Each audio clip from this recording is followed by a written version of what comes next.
Bom dia, pessoal, tudo bem? Como vocês estão? Espero que muito bem. Hoje, segunda-feira, dia 24 de janeiro de 2022. Hoje nós vamos ir para a nossa quarta, vamos dizer, etapa, né? Nosso quarto vídeo sobre esse livro aqui do Anthony Sutton, tá? O Estabelecimento Secreto da América, que mostra exatamente como é formado a estrutura, né, de poder, de controle, sem que a maioria das pessoas saibam, tá? Então, super importante. Claro que antes de começar, eu vou falar para vocês dos meus livros, tá? Os meus quadrinhos que eu escrevi, todos os roteiros de cinema. Eu escrevi primeiro como, né, roteiro de cinema e transformei depois em quadrinho adulto. Então você lê como se estivesse vendo um filme, tá? É muito parecido, inclusive, por exemplo, Knock Me Out tem trilha sonora, tem uma playlist no Spotify que você ouve enquanto lê, dá a sensação exatamente de uma trilha sonora. Então olha só, né? Tem a trilogia do Aurora, Caos e Ômega, tá? Onde a gente aborda tudo isso que eu falo aqui no canal sobre Nova Ordem Mundial. Dá para você entender muito bem através de uma narrativa, de uma história com personagens incríveis, com muita ação. Então, tecnocracia, cibernética, sociedades secretas, né? E também com bastante escatologia. Inclusive, né? Aqui no Caos eu já falava de um monte de coisa. Bom, nos três já falava de um monte de coisa, né? Mas de grande reset, de pandemia, de tatuagem eletrônica, tá, pessoal? Já muita coisa eu colocava aqui. Então, é muito legal para você dar de presente, para você comprar. Knock Me Out, né, sobre superação. É uma história que se passa no mundo do MMA. Homenagem aos filmes dos anos 80, Rock, Karate Kid, Grande Dragão Branco. Muito, muito legal. Um outro dia, aqui, uma viagem sobrenatural de um jovem para repensar as escolhas dele através, né, do passado, de tudo que ele escolheu, bem ou mal. Então fala de drogas, fala de sexo, de lacração, política, tudo que o jovem tem que lidar hoje em dia. E Comunhão, aqui, enfim, é imperdível, muita ação sobre como encarar o mal face a face e não ficar, né, não perder a esperança, não perder a fé, não esmorecer, mas vencer o mal. Então, um suspense com terror psicológico, mas com uma mensagem incrível. Todos com mais de 100 páginas, tá, pessoal? Com grandes artistas que eu contrato, pessoal, né, que trabalha para Marvel, para DC, para grandes editoras lá no exterior. Então, um material de primeira mesmo. E você pode adquirir diretamente comigo, tá? Pessoal, tem eu não sei como uma pessoa que vende na Amazon, inclusive a quase R$100, só o Aurora, o valor é 60, tá? Então, compra diretamente comigo. Você recebe com uma dedicatória em qualquer estado do Brasil, outros países também. Então, é só entrar em contato através dos links que eu deixo aqui embaixo na caixa de descrição do meu Instagram, @Felipe_Folgose, da página do Aurora HQ no Facebook. É só clicar, você cai lá. Ou pelo e-mail também, caso você não use redes sociais. É só mandar um e-mail e eu explico direitinho, tá certo? Junto com esses endereços, pessoal, aqui na caixa de descrição, eu também vou colocar o link para o Rumble e para o Odyssey, que são as outras plataformas onde eu posto os vídeos que não dá para postar aqui no YouTube. Como, por exemplo, essa semana eu vou subir um novo vídeo sobre o apanhado, tá, o resumo das notícias que estão acontecendo, um vídeo super importante, que a gente vai estar falando de toda a situação, né, no mundo aí, não só na Ucrânia, mas no Oriente Médio, pessoal na Ásia, com a Coreia do Norte, enfim, um monte de coisa acontecendo. Então deve subir talvez até hoje, tá? Mas mais provavelmente amanhã, terça-feira, já vai estar no ar esse vídeo. Então vai estar nessas plataformas, no Rumble, no Odyssey e também através do Subscribestar, que é onde você consegue apoiar o canal. Se você gosta do canal, se você quer se tornar um apoiador, uma apoiadora, então é só entrar lá e você vai fazer parte do grupo de pessoas que apoiam o canal, que eu muito obrigado, agradeço sempre, né, o pessoal que gosta do canal, apoia o canal. e também onde a gente pode estar mais próximo batendo papo. Vamos começar, pessoal, então. Onde que a gente, né, parou? Então a gente já pegou as origens, né? Já falamos sobre as origens do Skull and Bones, né? Lá na Universidade de Yale, nos Estados Unidos, em 1835. Falamos de como foi, na verdade, é um capítulo do Illuminati, como, né, os fundadores estudaram na Alemanha, foram doutrinados lá, trouxeram para os Estados Unidos esse objetivo, vamos dizer assim, né, de usar a sociedade americana também para esse plano, né, que eles têm, globalista, mundial, aí, ao longo do tempo, ao longo dos séculos. Ficou muito clara a questão da cultura, como eles controlam a cultura, controlando as universidades, né? Pegando, vamos dizer, indo atrás dos melhores cérebros, né? dos mais talentosos e tentando arregimentar essas pessoas, né? Para colocar eles em posições de poder, em lugares de poder. E no último vídeo também falamos sobre a questão política, né? Não só, então, a gente viu como eles colocam, né, nas instituições de ensino, como eles controlam as instituições de ensino, por consequência, controlam a mídia, controlam, né, as finanças, controlam inclusive a parte legal, né, colocam vamos dizer assim, desde juízes da Suprema Corte, né, até presidentes, né? Enfim, então, vamos continuar aqui. Ele fala assim, olha, então... e também importante, né? A questão, ligação com o Hegel, a questão da dialética, né, hegeliana, a gente falou toda a origem disso, ele que liga, remonta mesmo, né, o Illuminati, enfim, as sociedades secretas, a questão oculta, tá? E ainda não chegamos na parte do livro onde ele fala abertamente a questão de ocultismo, tá?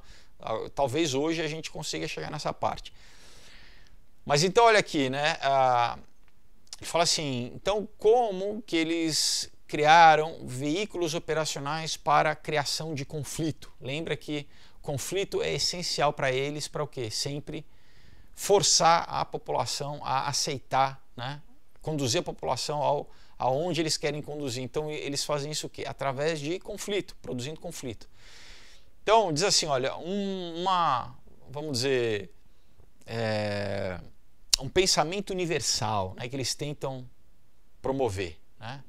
Então ele diz assim, olha, a nossa primeira tarefa aqui, vamos dizer, é quebrar, né, vamos dizer, desfazer um pensamento que é mais ou menos aceito, né? Que foi propositalmente promovido por eles, né? Como se fosse um consenso e que a maioria das pessoas acredita. Então ele fala que a primeira coisa que a gente tem que fazer é combater isso. Isso o quê? Que os comunistas e a elite capitalista são inimigos mortais. Tá? Esse lema marxista é uma declaração falsa, tá? E que por séculos tem enganado acadêmicos e investigadores também, quer dizer, não só a população, mas tem muitos acadêmicos que acabam acreditando nessa dialética, nessa dualidade, né? Então ele fala, para ilustrar, né, esse conceito, essa mentalidade, vamos, né, ver aqui os documentos dos revolucionários que foram, né, compilados, juntados nos Estados Unidos, pela respectiva Scotland Yard, lá em Londres, em 1919. Tá? Então, investigadores da polícia londrina que estavam rastreando, né, investigando os bolcheviques, os revolucionários bolcheviques, na tentativa de identificar quem que pagava eles, né, pessoal? Lembra? Você tem que sustentar esse povo, você tem que dar dinheiro, você tem que dar alojamento, você tem que dar, né? As pessoas sempre, todo dia as pessoas têm que comer, né? Então, quem que dava dinheiro para essa turma, né? Aqui no Brasil, quem que MST, né? CUT, quem que sustenta, né? Lá, naquela época, era a mesma coisa. Então,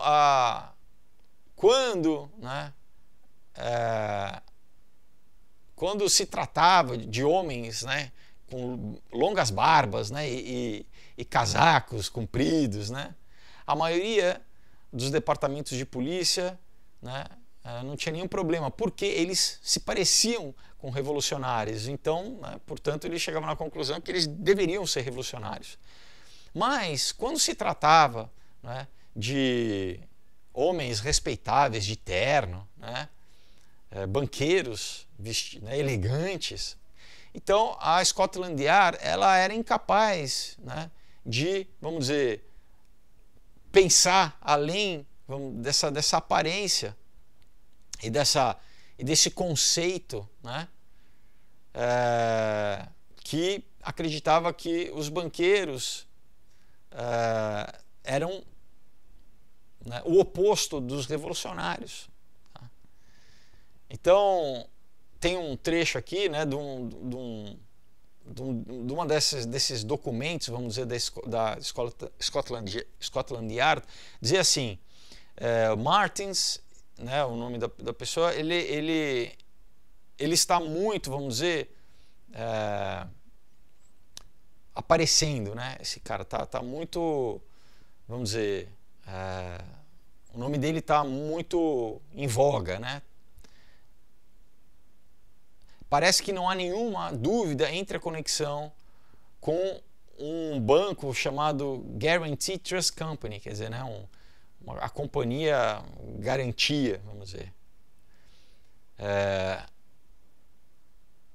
Apesar de ser surpreendente, né, que uma empresa tão grande, com tanta influência, possa ter qualquer tipo de negócio com os bolcheviques. Então a Scotland Yard ela pegou, né, documentos, vamos dizer, que mostravam que os soviéticos estavam profundamente envolvidos com esse banco garantia em Nova York, mas eles não conseguiam acreditar e eles abandonaram a investigação. Eu acho que é um pouco mais profundo, porque, né, Scotland Yard também era uma instituição de inteligência, né? E a gente sabe como as instituições de inteligência têm a sua origem ligadas à maçonaria, e então eu acho que é muito mais provável que eles tenham sido, né, os policiais, os detetives, deve ter vindo uma ordem de cima, fala assim, ó, para de investigar esse pessoal, tá? Acho que é a explicação mais plausível do que achar que simplesmente eles não conseguiram juntar os pontos. Eu acredito que provavelmente deve ter vindo alguma ordem de cima, né? Porque eles obedecem à rainha, né? A gente já falou aqui da criação do MI6, do MI5, né? Todo esse serviço de operação da coroa britânica que remonta o John Dee na Idade Média com, né, a primeira rainha Elizabeth, que é o 007 original, né? Que era um espião e o grande ocultista. Então, ao longo da história, a gente tem sempre as sociedades secretas se transformando em serviços de inteligência, né? Como o próprio Skull and Bones influenciou a CIA, a formação da CIA, né? Ele continua assim, mesmo hoje, né, o FBI tem vamos dizer, uma mentalidade parecida. Por exemplo, né, quando o Rockefeller ele se encontrava regularmente com agentes da KGB nos Estados Unidos, né, em reuniões semanais, né, em almoços semanais, isso não havia nenhum tipo de investigação a esse respeito, né. Mas é o que ele fala, né? Provavelmente o FBI ele não conseguia, não tinha autoridade para investigar o David Rockefeller como um potencial agente soviético, né? Mas se fosse um Zé Ninguém, né, um Zé Mané lá do, né, aquele cita Hoboken, né, mas se fosse um cara lá da periferia, né, que tivesse tendo reuniões semanais com a KGB, pode ter certeza que o FBI iria estar à sua captura, né, e está, né, atrás dele, né. Mas claro, né, que os nossos marxistas domésticos aqui internos nos Estados Unidos,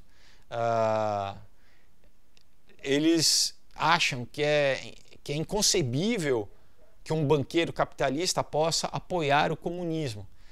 O que hoje a gente vê claramente, por exemplo, na figura como George Soros, né? O cara é um investidor bilionário e o que o cara só faz é apoiar a causa globalista marxista, né? Através do que? Por exemplo, da sua ONG chamada Open Society. Ele apoia todas as agendas da esquerda, né? Só que, né, as pessoas às vezes não conseguem fazer esse pulo, né? E inclusive pessoal, em breve, né, porque tem muito livro na fila aí para fazer aqui, ler para vocês, mas um livro que eu vou fazer é a biografia do David Rockefeller, onde ele, né, ele mesmo cita da questão da China, né? Ele fala muito, né? Então em breve a gente vai, né, como, de novo, são os mais poderosos e os mais ricos, e na verdade o Rockefeller ainda não é o topo, né? Ele é um carinha, um degrauzinho abaixo aí, né? Mas nessa agenda de quê? De trazer, na verdade, um governo global, um governo mundial, né? Então, ele fala, olha, a chave para a história moderna é o seguinte, né? Que essa elite, esses elitistas, eles têm conexões próximas, né? Tanto com marxistas quanto com os nazistas. Eles apoiaram o surgimento de ambos os lados que as pessoas, né, inclusive a história oficial conta como opostos, né? E ele diz assim, a única pergunta é quem são essas pessoas, essa elite, né? E por que eles promovem isso, eles apoiam isso, né?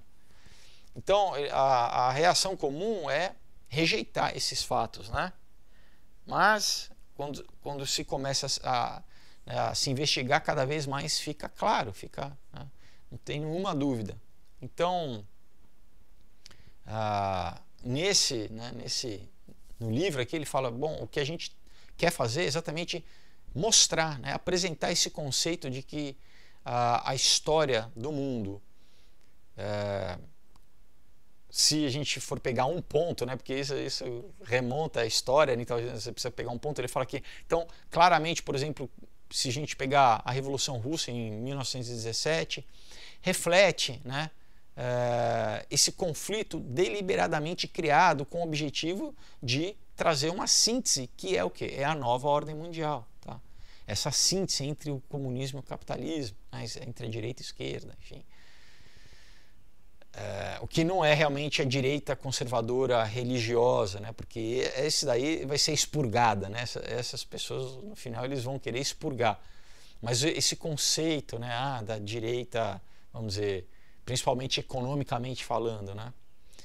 Então, essa operação, ela começou antes de 1917, né? Como eu já falei aqui. Por exemplo, mais para frente, a gente vai explorar a Guerra Espanhola, né? E também a guerra na África do Sul, lá em 1899, a Guerra do Boer, né? Boer War. A primeira, a Guerra Espanhola, né, foi criada pela ordem, né, através da elite americana, e a segunda através do grupo, né, o grupo que, lembra, eu já falei aqui que ele separa, né, a ordem é Skull and Bones lá em Yale, que o apelido é a ordem, né, e o grupo é a galera lá no All Souls College lá em Oxford. Então é a mesma operação na Inglaterra, tá? Então, só para ficar fácil para a gente lembrar, né? Então, quando o grupo, toda vez que fala o grupo, são os ingleses, tá? Lá de Oxford, e a ordem, os americanos lá em Yale. Né? Então, a primeira foi criada pela ordem, né? E a segunda pelo grupo, né? A elite britânica.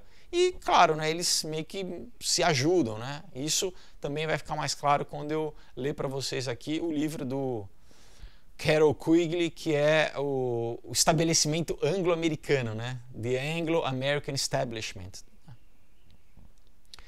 Então, a gente pode usar o termo, a gente pode colocar, né, também usar o termo para a Primeira e Segunda Guerra como guerras hegelianas. Olha, né, que interessante.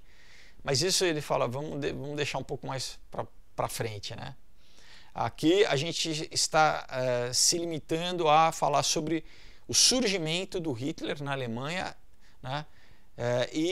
Junto com o surgimento do Estado marxista na União Soviética. Tá? Então, o embate, né, entre esses dois poderes ou esses dois sistemas políticos representam o que foi, na verdade, o estopim para a Segunda Guerra Mundial. Né?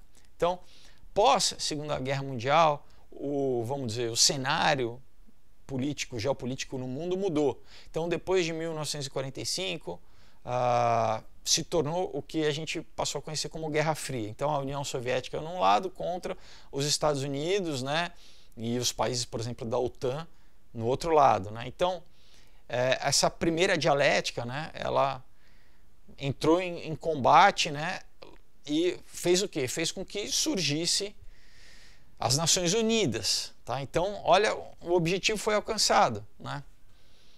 Na verdade, né, a gente pode até remontar um pouquinho mais atrás, né, no final do século XIX, com a Primeira Guerra Mundial.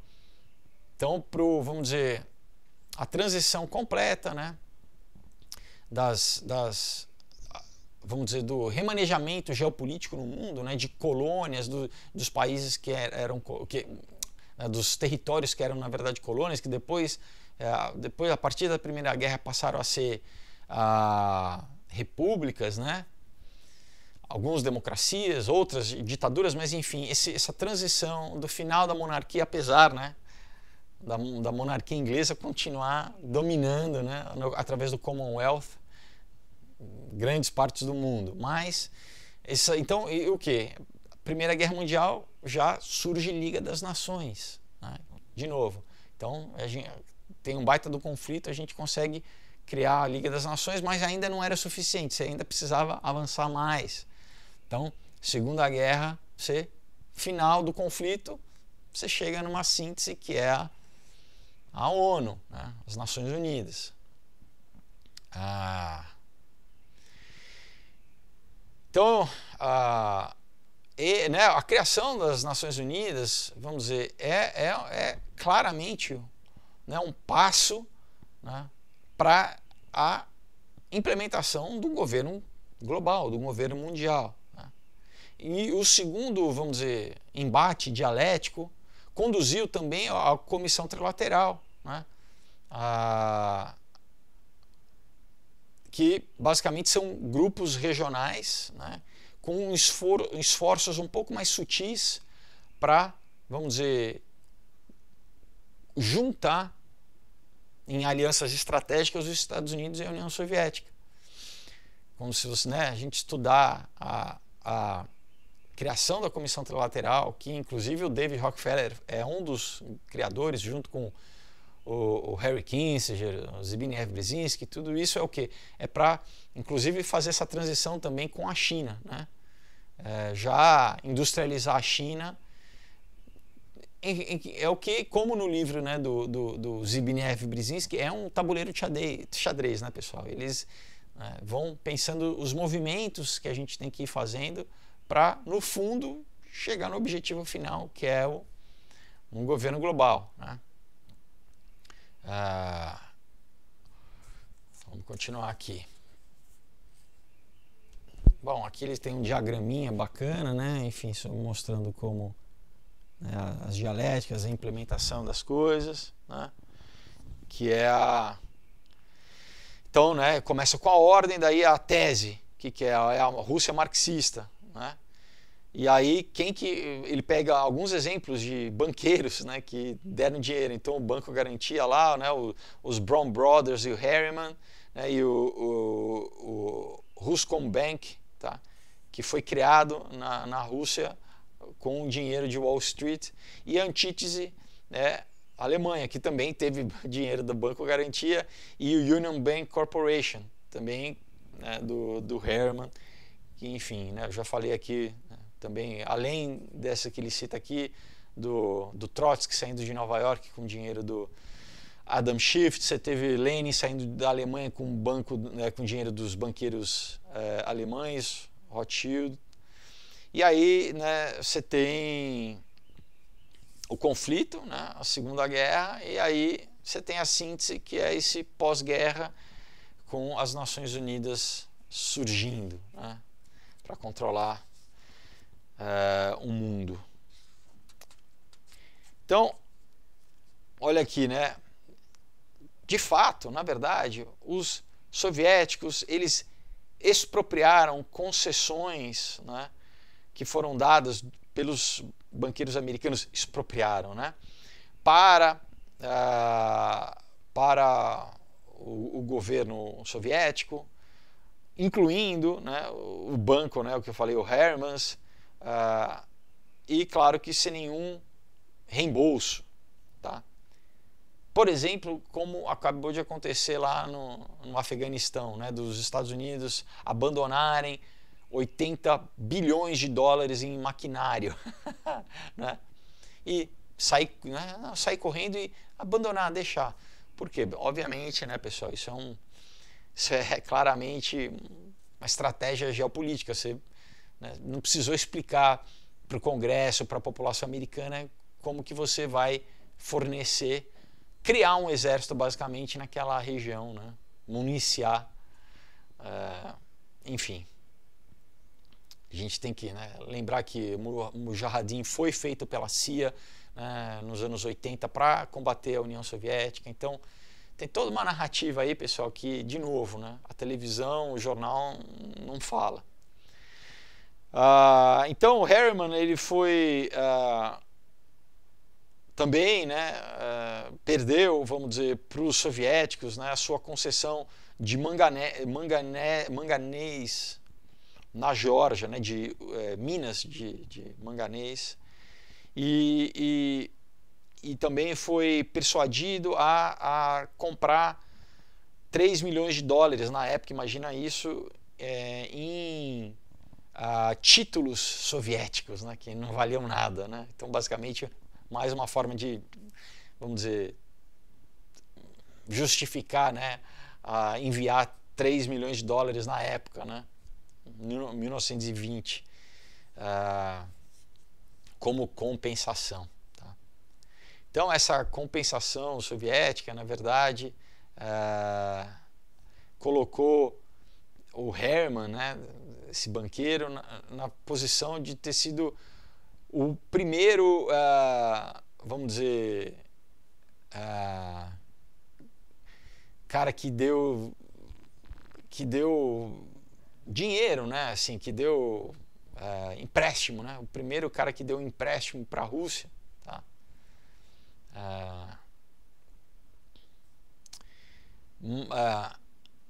Mas isso, né, foi o que o Herman, né, contou para um outro cara, né, o John B. Stetson, que era do Departamento de Estado americano, né, entre aspas, assim, o Sr. Harrison disse, né, que eles esperavam, vamos dizer, depositar mais ou menos 3 milhões de dólares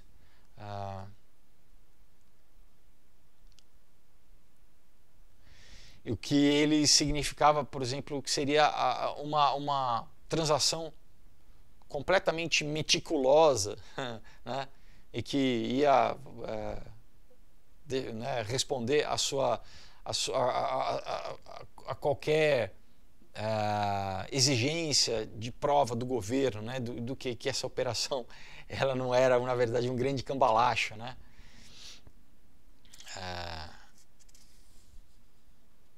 E, né, na outra parte, no lado russo, né, um dos mitos mais preocupantes, isso, né, o cara lá do Departamento de Estado dizendo, né, é que a América é conduzida, vamos dizer assim, né, gerenciada pelo um grupo, né, um círculo, né, feito de banqueiros de Wall Street e de industrialistas, né, que têm, na verdade, interesses em continuar a Guerra Fria, em promover a Guerra Fria e promover a corrida armamentícia, né, porque isso, vamos dizer, gera lucro, né, isso, vamos dizer, promove a sua economia capitalista, né?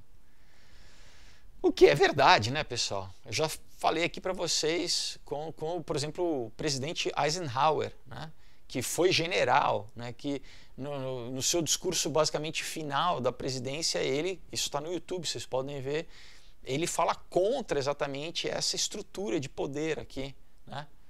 A estrutura bélica, né, armamentícia, que é ligada com a estrutura financeira, né? Então,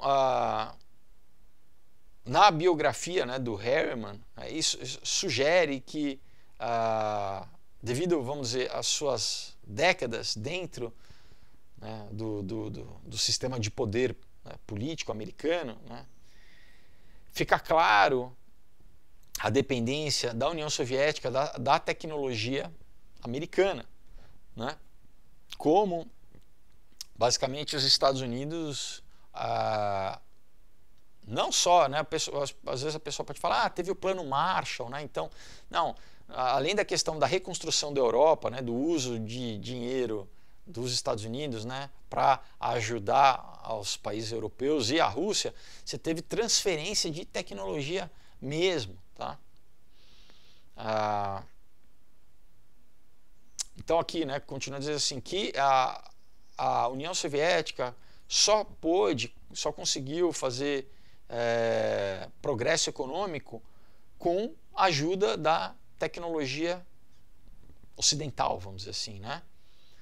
E, na verdade, o próprio Stalin disse para o Harriman, né, exatamente isso em 1944, né? Você teve várias conferências, não só Yalta, né, mas várias conferências. Então, aqui tem um trecho, né, de um documento do Harriman, que também era embaixador, né, em Moscou, né, o que ele disse, relatou para o Departamento de Estado, aqui com a data de 30 de junho de 1944. Né? Então, diz assim, olha, o Stalin, ele agradeceu, né, a assistência dada pelos Estados Unidos para a indústria soviética antes e durante a guerra. Né? Ele disse que aproximadamente 2/3 de toda vamos dizer, o polo industrial soviético foi construído com a ajuda americana e com assistência técnica americana. Então, o Stalin, né, também, né, ele podia ter dito, né, que 1/3 da indústria russa, soviética, né, russa não soviética na época, também foi construída com ajuda britânica, Alemanha, francesa, italiana, finlandesa, tcheca e japonesa. Tá?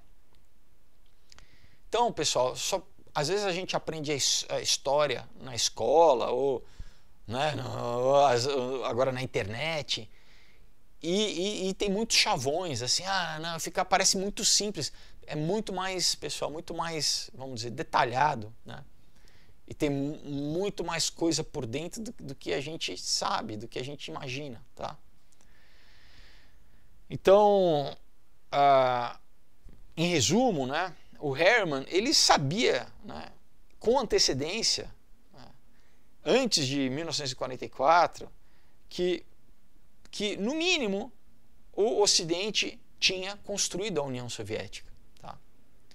Não pode esquecer que na virada do século, ainda durante a época dos czares, né, dos czares, né, da dinastia Romanov, a Rússia era um país agrário, era um país agrícola, não era um país industrializado. A industrialização aconteceu, eles promoveram exatamente para o quê? a ideia não era criar um conflito, né, entre, né, principalmente Rússia e Alemanha, né, para criar para ter a Segunda Guerra e você ter da Segunda Guerra surgir as Nações Unidas. Então você precisava criar indústria bélica na Rússia, você precisava, né, levar a tecnologia exatamente para ter, porque senão você não tem guerra se você não tem dois exércitos fortes, né, pessoal? Você tem que ter, e nisso é aquela história, por que é a galinha de ovos de ouro? Porque você ganha muito dinheiro, né, criando toda essa infraestrutura bélica, né, durante décadas. Então, durante a década basicamente de 20, de 30, né, você passa 20 anos, 2 décadas, construindo uma infraestrutura para depois destruir essa própria infraestrutura, né? E daí você vai ter que reconstruir de novo. Então tudo isso, pessoal, é dinheiro, né? Tudo isso você tem que ter, isso gera muita grana, né? Claro que estou falando isso se a gente tivesse uma visão rasa simplesmente da questão econômica, né? Mas a gente não pode esquecer que sempre o objetivo é maior, né? É o que? É social, né? Mas a lógica deles é assim, se a gente pode ganhar bilhões no processo, por que não? Né? Se a gente, mesmo com um custo de vidas humanas enorme, afinal, um bando de camponês, né? Para eles gado, pode matar, né? Porque eles ficam, a elite, eles ficam aquela história, né? O pau comendo na Europa e na Suíça, né? Ninguém é Suíça, ninguém fala, ninguém lembra, né, da Suíça, né, onde a maioria dos banqueiros estava lá protegidinha nos Alpes, né, num enclave no meio da Europa. Ninguém fala da Suíça, a gente fica quietinho, né. Agora a população, né, pode morrer, né, milhões, né, durante a Segunda Guerra. Enfim, vamos continuar.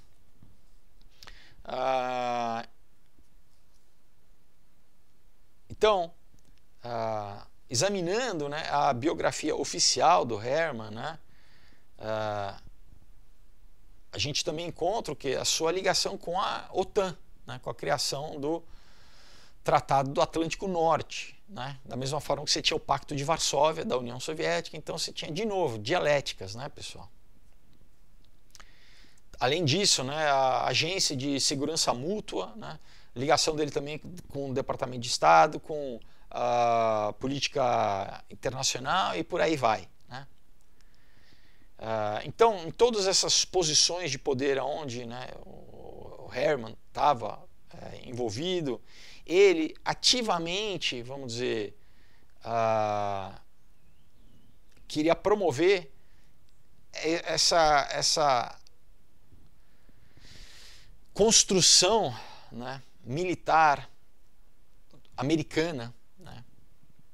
Porque novamente também, né, os Estados Unidos foi um país que, né, foi industrializado. A Revolução Industrial começou na Inglaterra, né, mas os Estados Unidos também foi um país que teve uma industrialização rápida, né, de certa forma, mas ainda não era uma potência militar global, né? Isso, como ele diz aqui, foi feito, né? Foi promovido. Mas, né, continua assim, se a União Soviética, né, era vista como inimiga em 1947, né,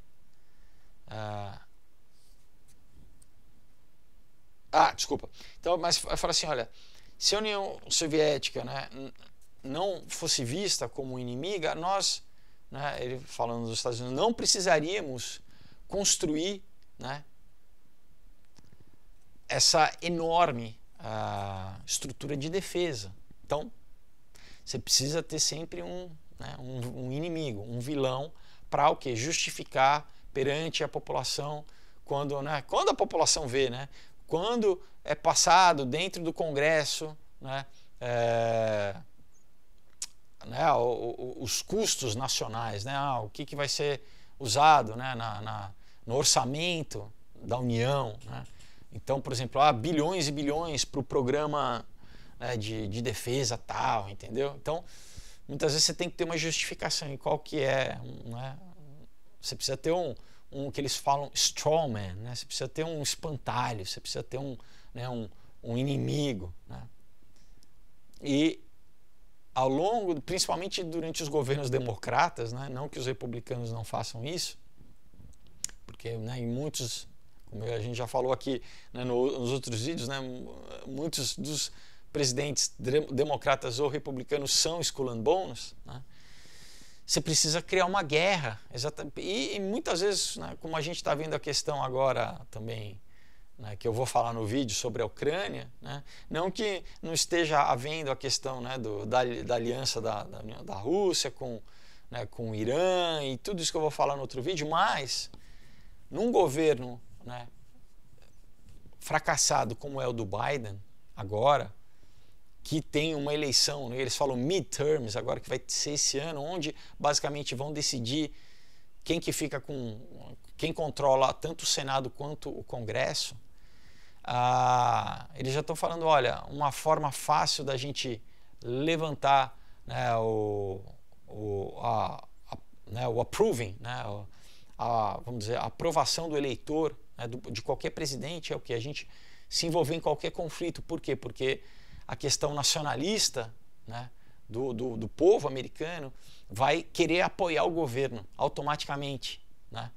A gente arregimenta a população quando tem qualquer, vamos dizer, desafio externo. Então é basicamente assim, a gente, né, quando qualquer desafio externo suplanta qualquer problema interno, né? Então, se as pessoas estão internamente brigando contra o governo, insatisfeitas contra o governo, a gente tem uma ameaça maior, né? A gente tem uma ameaça maior que vem de fora, que então vai fazer com que basicamente, não, a gente momentaneamente vamos deixar de ir contra o governo para apoiar o país como um todo, né? Porque a gente tem uma ameaça externa. Então, isso é muito, pessoal, muito sério, né? O que está acontecendo. Mas, bom, isso a gente vai deixar para o vídeo que a gente vai fazer.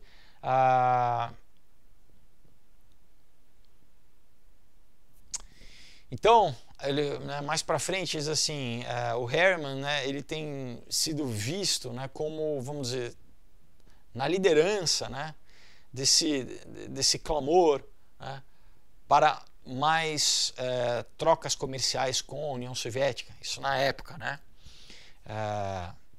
E esse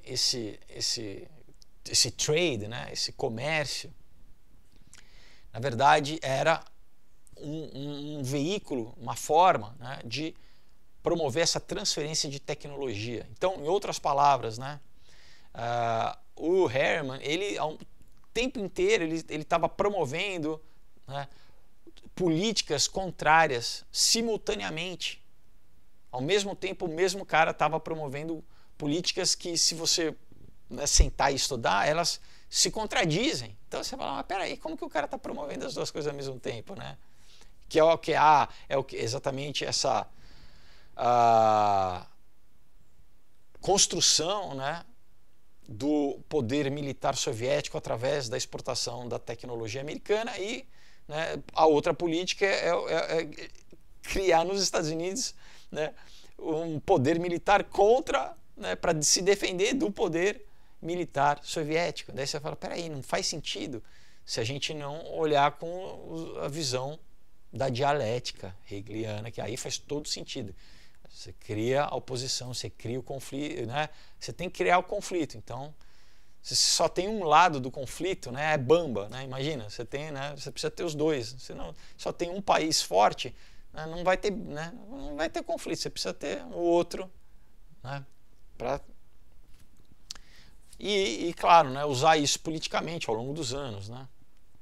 Ele continua dizendo assim, isso não é exatamente a dialética hegeliana? Sim, né? A gente já respondeu antes. Mas é isso, então tese contra antítese, e daí você cria esse conflito que leva a uma nova síntese, né? Então, na sequência do livro aqui, nós vamos também mostrar como o Harriman e seus colegas da Irmandade de Poder da Skull and Bones, né, eles exatamente promoveram, né, essa criação de conflito. Então, então eu tô pegando aqui as partes históricas assim de datas e tal, eu estou dando uma pulada para chegar nos parágrafos onde ele faz uma síntese, né? Então ele fala assim, ele começou a falar sobre o banco, né, o Guarantee Trust, né, o fundo garantia, né? É engraçado que aqui no Brasil você tem um outro fundo chamado Garantia também, né? Mas isso é o original lá da época. Então, ele fala, esse fundo original, né, do Guarantee Trust, né, o fundo garantia, ele foi criado pelas famílias Whitney, Rockefeller, Harriman, Vanderbilt, tá? Todas representadas na ordem, todas com membros, né, das famílias que foram iniciados na ordem Skull and Bones, tá, pessoal? E na diretoria do banco, né, você tinha exatamente representantes dessas famílias ao longo da história, né? Tudo que a gente está falando aqui. Então, ele cita aqui várias datas, nome de um por um, né? Eu também não vou pular isso, porque, né, senão muito tempo aqui a gente vai perder. Mas ele cita, pessoal, pessoas o nome da pessoa, o ano que a pessoa foi iniciada no Skull and Bones, depois quando que eles foram para o banco, a ligação deles com outros bancos, como por exemplo JP Morgan, né? E outras companhias como por exemplo, né, a GE, né, General Electric, enfim. Então, em resumo, né, ele fala assim, um membro da ordem Skull and Bones era vice-presidente e depois presidente do Fundo Garantia entre os anos de 1915 até 1928, nos anos que registram, né, exatamente a Revolução Bolchevique e o surgimento do Hitler na Alemanha, tá? Bom, aqui, né, tem também a lista, né, de pessoas aqui separadinho, né, de pessoas dos anos, né, os nomes e tal, tá?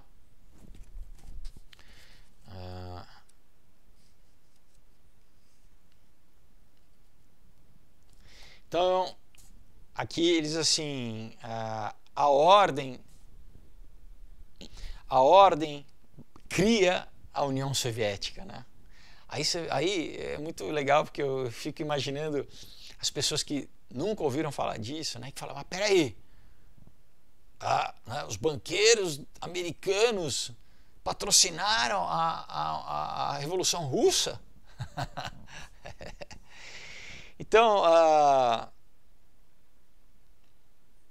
ele fala num livro anterior que eu já, né, li aqui para vocês, que é o Wall Street and the Bolshevik Revolution, né, é um outro livro dele, publicado em 1974, nós, né, apresentamos as evidências de como, né, a Wall Street promoveu, né, a Revolução Bolchevique, como eles, né, sustentaram a Revolução Bolchevique. Então essa ajuda era primariamente de dinheiro, armas e munição, tá? E também havia um apoio diplomático em Londres e em Washington, tá? Então esse é o livro, né, eu já falei aqui, Wall Street and the Bolshevik Revolution, que também introduz um conceito que o Carroll Quigley descreve, né, que o Morgan, do banco JP Morgan e outros interesses financeiros também, né, deram dinheiro e influenciaram todos os partidos da esquerda e da direita no espectro político, tá? Então, né, aqui a gente continua mostrando como a ordem, então, né, naquele livro basicamente se restringia a Wall Street, mas aqui ele fala, além de Wall Street, a gente dá um passo atrás para ver quem que, na verdade, comanda Wall Street, né, que é a ordem Skull and Bones, tá?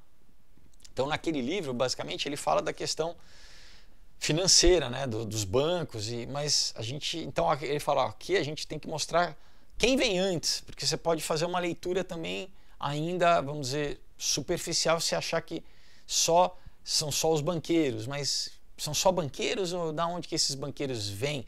Eles têm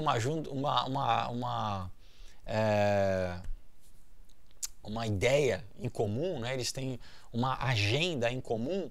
Sim. Né? Então esse livro aqui ele deixa claro que esses banqueiros eles vêm do Skull and Bones, eles foram formados na Skull and Bones, né? São membros do Skull and Bones. Então, nas próximas páginas, né, a gente vai aqui reproduzir o mapa, né, de Wall Street, né, e com a lista dos bancos, né, das firmas financeiras, né, como eles estavam conectados com a Revolução Bolchevique e também como eles financiaram, né, Hitler. Então a gente pode identificar a influência, né, e o domínio, né, da ordem nesses bancos, nessas instituições financeiras. Né? Então, atividades revolucionárias elas estavam concentradas no prédio Equitable Trust, né? Endereço número 120 na Broadway, tá? Que é esse prédio aqui. Tá? Que interessante, tem 2 torres, né? A gente, não sei se é essa a intenção do arquiteto, mas já tem 2 torres, que é uma coisa que remete já direto à maçonaria, né? A gente sabe como os maçons já colocavam isso nas catedrais medievais, né, europeias, todo o simbolismo já estava, né, codificado na própria arquitetura não só de catedrais, mas de castelos, enfim, de vários prédios, né? Então, também, olha só, né, aqui nesse prédio você tinha o escritório do Herman, que a gente falou tanto aqui. Também do American International Corporation, a Corporação Internacional Americana. The Bankers Club, o Clube dos Banqueiros, tá? Onde os banqueiros de Wall Street se encontravam para almoçar. Né? Que isso ficava no topo do prédio, né? na cobertura do prédio. E era exatamente nesse clube, né, que planos, né, que foram apresentados pelo William Boyce Thompson para a participação dos banqueiros de Wall Street na Revolução Russa de 1917. Tá? Então, aqui ele diz, né, como a ordem Skull and Bones, ela, né, vamos dizer, estava promovendo essa assistência para a Revolução Russa. Né? Então ele diz aqui, olha, felizmente nós temos cópia do memorando escrito por um membro da ordem, né, resumindo as intenções para a Revolução Bolchevique de 1917. Esse memorando foi escrito pelo Thomas D. Thatcher, que era da ordem de 1904, que era um sócio, né, de uma firma de direito de Wall Street chamada Simpson, Thatcher e Bartlett, tá? Que também ficava no prédio lá no 120 da Broadway, mesmo prédio.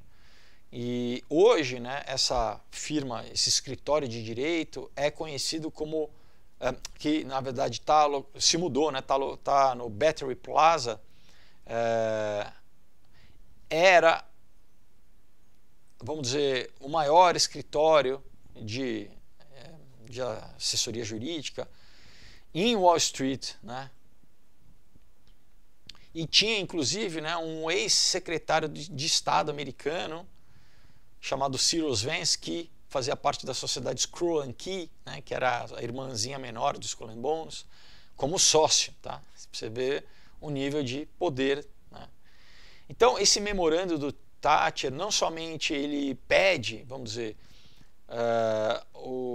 ele levanta a questão, né, do reconhecimento de que o governo soviético mal conseguia sobreviver, né, quando no começo de 1918 ele controlava somente uma pequena porção da Rússia, né, porque você teve, né, um levante, né, militar, principalmente ligado ao czar, para combater esses revolucionários, né? Então, não foi assim de um dia para a noite, né? Mas também, né, havia uma assistência militar dada para o exército soviético, né? E teve uma intervenção para manter os japoneses fora da Sibéria, porque teve uma guerra antes disso entre o Japão e a Rússia, tá? Isso até que os bolcheviques conseguissem dominar, tomar conta basicamente, né, pegar a dinastia, matar todos os Romanov e tomar conta do poder mesmo, né? Então, enfim, aqui ele tem um mapinha, né, com as firmas, né, com os bancos, os escritórios, né?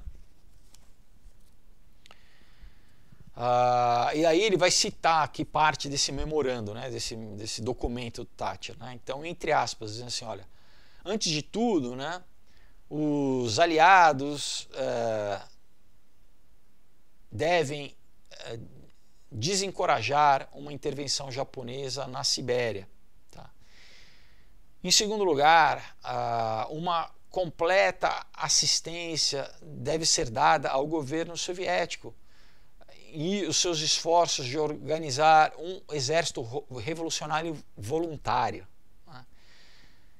Em terceiro lugar, esses governos aliados devem dar um apoio moral à população russa nos seus esforços em resolver, né, o seu próprio sistema político, né, livre de qualquer domínio externo, de poder externo. Né? Mentira, porque exatamente o que eles estão fazendo é eles promoverem os revolucionários para eles terem poder sobre toda a Rússia na época, né? Que era o maior país de extensão territorial, né? E que, como vários falaram, mas eu acho que o primeiro que falou foi o Arnold Toynbee, que quem controla o mundo controla a Eurásia. Quem controla a Eurásia controla o mundo.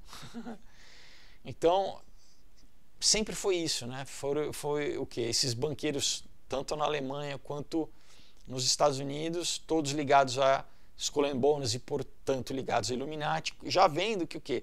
A gente tem esse território enorme, né? A gente tem essa estrategicamente, lembra do jogo War? A gente tem que controlar essa região aqui do mundo, né?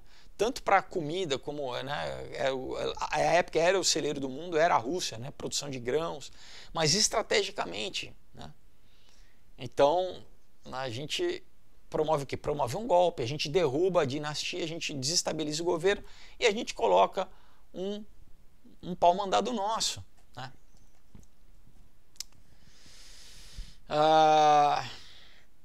Vamos continuar. Quarto ponto. Até o tempo onde um conflito aberto possa resultar, né, olha só, pessoal, olha só, né, até o momento onde um conflito aberto irá acontecer entre o governo alemão e o governo soviético na Rússia, não deve haverá, né, uma oportunidade para uma penetração pacífica comercial de agentes alemães na Rússia. Então, aqui eles já estavam prevendo que, olha, até o momento que haverá o conflito entre a Alemanha e a Rússia, os agentes alemães vão estar trabalhando dentro da Rússia, tá? Então, portanto, passos devem ser tomados, né,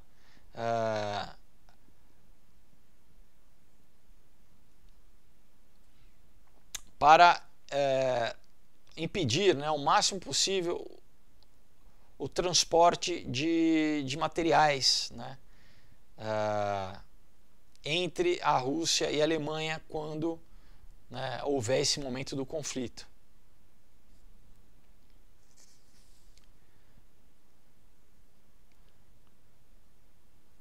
Vamos continuar aqui. Então, olha, tão gratos eram os soviéticos pela assistência americana na Revolução, né, até 1920, quando as últimas tropas americanas deixaram Vladivostok, saíram de Vladivostok, que os bolcheviques deram um amigável adeus, como foi reportado em 15 de janeiro de 1920 pelo New York Times, tá? Então tem aqui, né, a matéria exatamente dizendo isso, tá? Como os bolcheviques agradeceram, né, ao exército americano que era presente ali, né? Então ele fala assim, olha, de fato, os Estados Unidos tomou conta, né, e protegeu as estradas de ferro na Sibéria até que agentes soviéticos ganhassem poder suficiente para controlar essas estradas. Então, tanto, né, missões militares britânicas e francesas na Sibéria registraram ações extraordinárias do exército americano. Tá? Então, vamos dizer, levando em conta, né, a questão do exército soviético, existem registros, documentos, né, do Departamento de Estado americano mostrando que armas e munição foi enviada, né, de navio para os bolcheviques. E em 1919, enquanto Trotsky, né, estava fazendo os seus discursos anti-americanos, né, em público, ele também estava pedindo para o embaixador Francis para que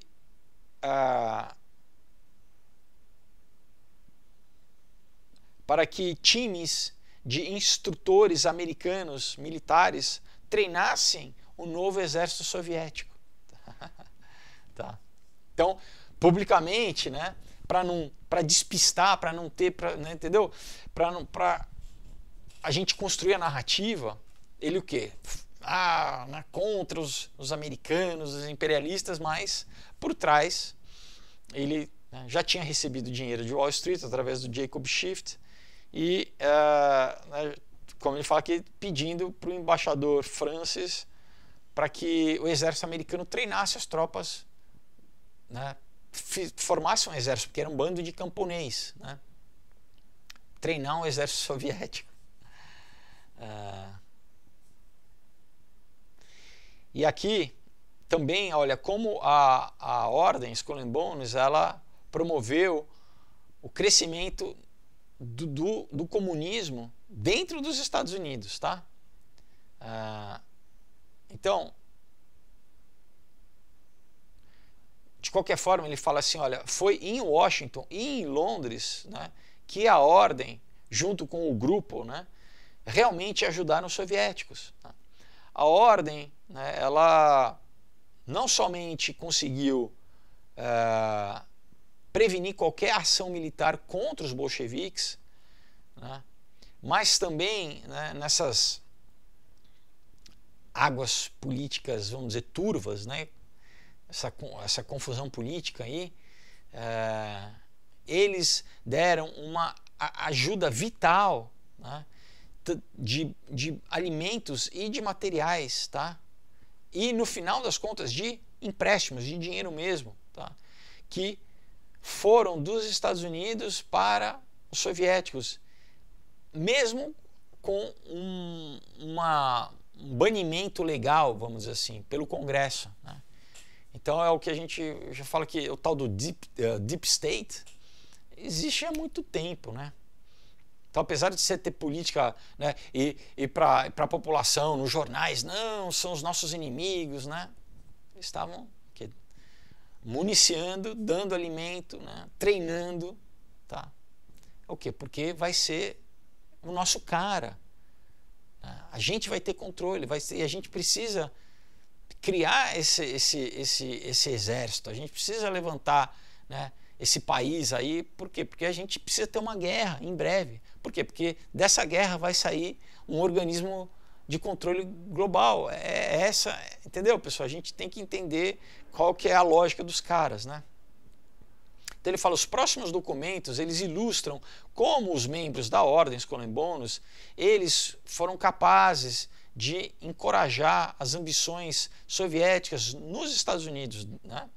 Então, enquanto o Departamento de Justiça estava deportando os ditos vermelhos, né, da Rússia para a Rússia, né, uma força muito mais potente, né, estava trabalhando dentro do governo americano, tá, para manter a União Soviética intacta durante décadas. Tá? Então aqui, né, tem vários documentos, né, ele reproduz várias cartas que vazaram, tal, exatamente dizendo como eles estavam,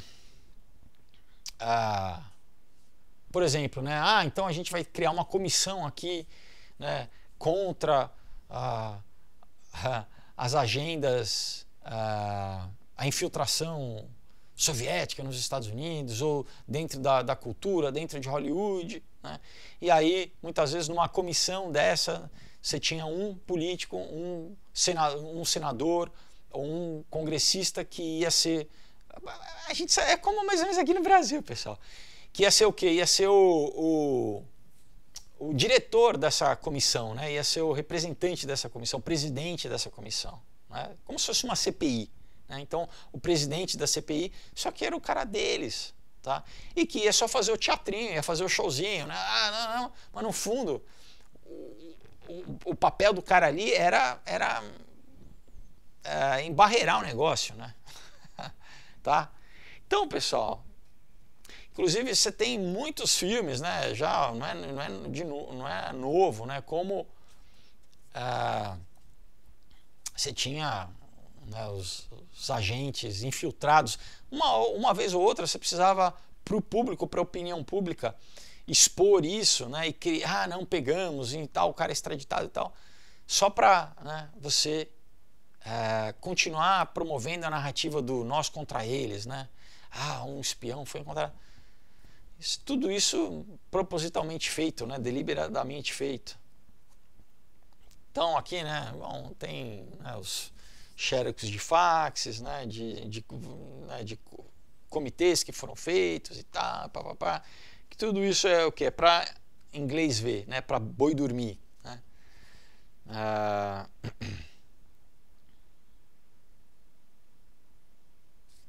Então, né, aqui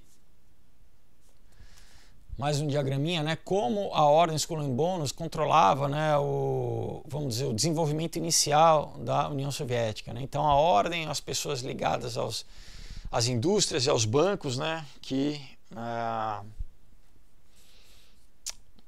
apoiavam, né, a União Soviética. Né? Enfim, aqui, né, ele mostra como exatamente a Ordem ela controlava os processos do desenvolvimento da Rússia. Então né, eles não era tipo na coleira, não podia nem soltar, nem crescer demais, nem crescer de menos. Eles, né, exatamente controlavam o tanto que eles queriam. Tá?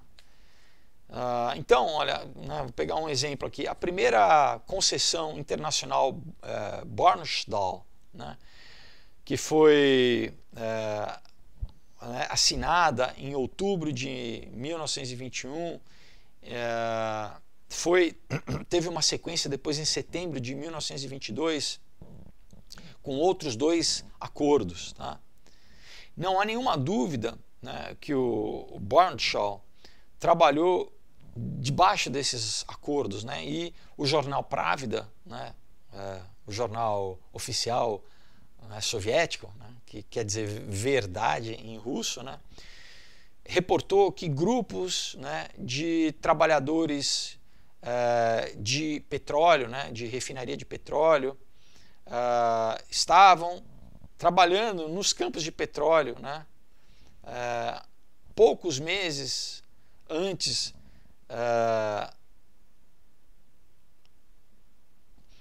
no consulado americano em Constantinopla, né, na Turquia, ter declarado, né, que Philip Cardborn, né, que era um representante dessa companhia petrolífera Barnshaw no Cáucaso, na região do Cáucaso, né, o sul da Rússia, ela conecta com o norte ali da Turquia, você tem o Mar Negro, toda aquela parte ali do Cáucaso, né?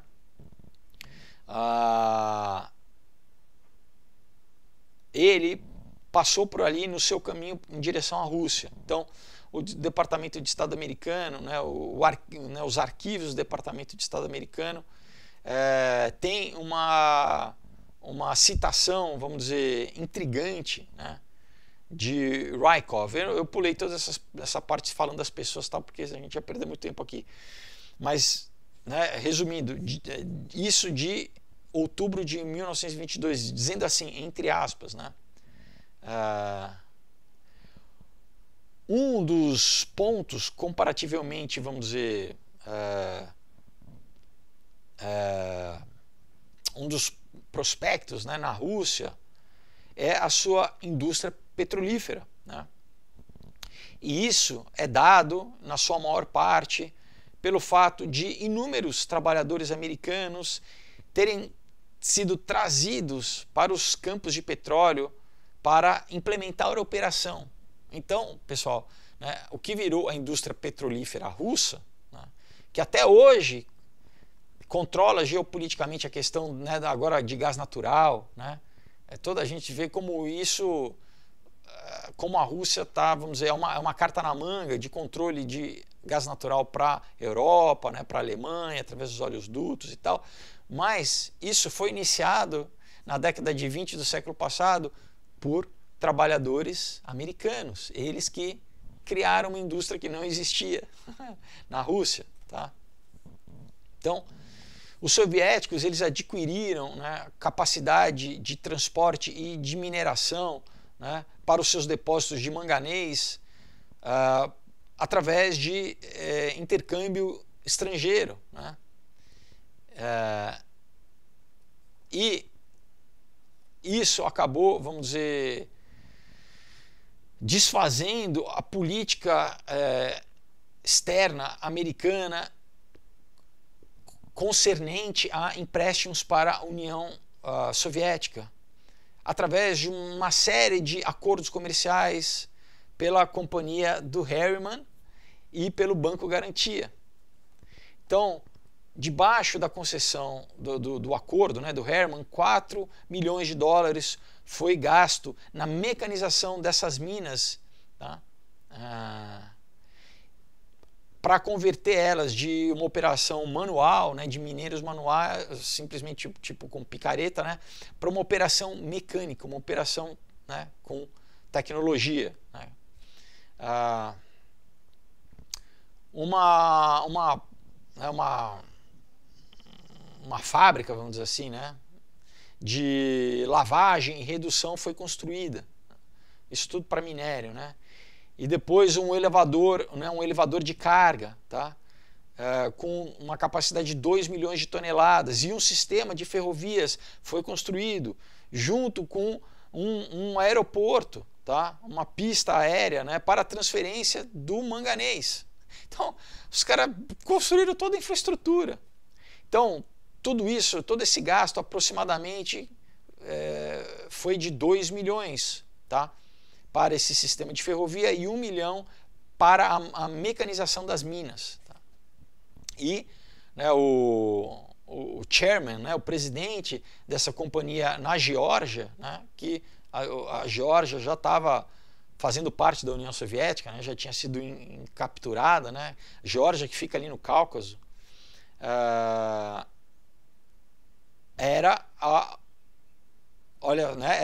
que fazia parte da operação da companhia Harriman na Rússia, não era ninguém mais, ninguém menos do que o Matthew C. Brush, não Bush, Brush, que era, vamos dizer, o testa de ferro da ordem Skull and Bones. Era o cara da Skull and Bones que estava ali conduzindo o negócio. Em outras palavras, né, o Averell Harriman, ele, vamos dizer, né? Aqui a palavra é sneaked, né? Ele enfiou, vamos dizer, né? um projeto ilegal para passar pelo Congresso americano, pelo governo americano, né? Quer dizer, o cara... Então, pessoal, né? Não adiantava ter lei, ter nada disso. O cara... Né? Por quê? Porque você tem todo um sistema ali que, obviamente, era ilegal, era secreto, era ilícito, mas que promovia a agenda de quem está no poder, né? Então ele fala assim, se isso não é um comportamento irresponsável, nada mais é, né? Do que um embaixador, né? Entre outras coisas. Mas na verdade o cara não estava fazendo isso sozinho, né? Ele estava, Skull and Bones, ele estava obedecendo, né? Então ele fala, e esse foi o homem, né, que mais para frente veio a se tornar um embaixador americano na Rússia, né? Então, né, fica claro como a Skull and Bones, ela... E ele continua assim, o que é mais extraordinário, né, verdadeiramente extraordinário, é que o governo americano foi incapaz de investigar qualquer ligação, né? Não é que foi incapaz, pessoal, é porque não... Né, de novo, não era interesse porque, por isso que eles têm isenção. É mais ou menos como a gente vê no Brasil, a gente fica, meu, como que esses caras estão no poder há tanto tempo, como que não acontece nada, o cara vai preso, daí os caras liberam. É a mesma coisa, pessoal, tá? Então, obedecendo a poderes, né? Então, ele continua aqui, né, dizendo assim, nesse capítulo, né, dizendo assim que a ordem faz as suas próprias leis, né? Porque muitas vezes, de novo, né, eles faz mesmo, né, porque coloca congressistas ali que vão votar leis que são do interesses deles, colocam juízes na Suprema Corte que vão o quê? Julgar as causas em favor do que eles querem, independente de ser contra a Constituição ou não. No caso ali, Constituição americana, aqui no Brasil, contra, né, a nossa Constituição mais recentezinha, que também já tem uma série de problemas, né? Vamos continuar aqui. Então, isso significa que a ordem, ela sabia muito bem, lá em 1921, né, que os créditos, né, para, vamos dizer, a União Soviética, né, eram ilegais, né? E, na verdade, não se tornariam legais até que o presidente Roosevelt tomasse, né, o governo, se tornasse presidente em 1933. Apesar disso, e de uma forma ilegal ou não, nos 18 meses, né, dessa carta aqui do Betron, que eu também pulei para vocês, que era o Samuel R. Betron, da ordem lá de 1800, né, que se formou no Skull and Bones em 1885, né, que foi vice-presidente do Banco Garantia, que também é ligado, enfim. Né? Então, nessa carta, né, o Fundo Garantia estabeleceu muito mais do que simplesmente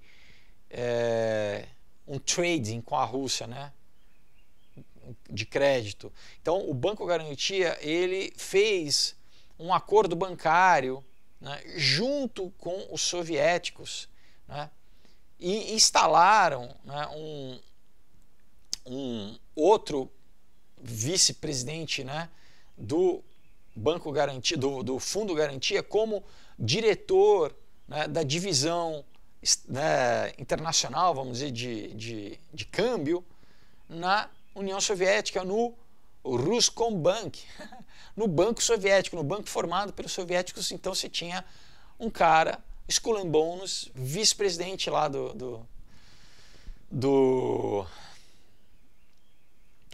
vice-presidente do Fundo Garantia, como, né, um diretor responsável pelos acordos comerciais, com o Banco Russo, que foi feito por eles, criado por eles, né, o Ruscombank.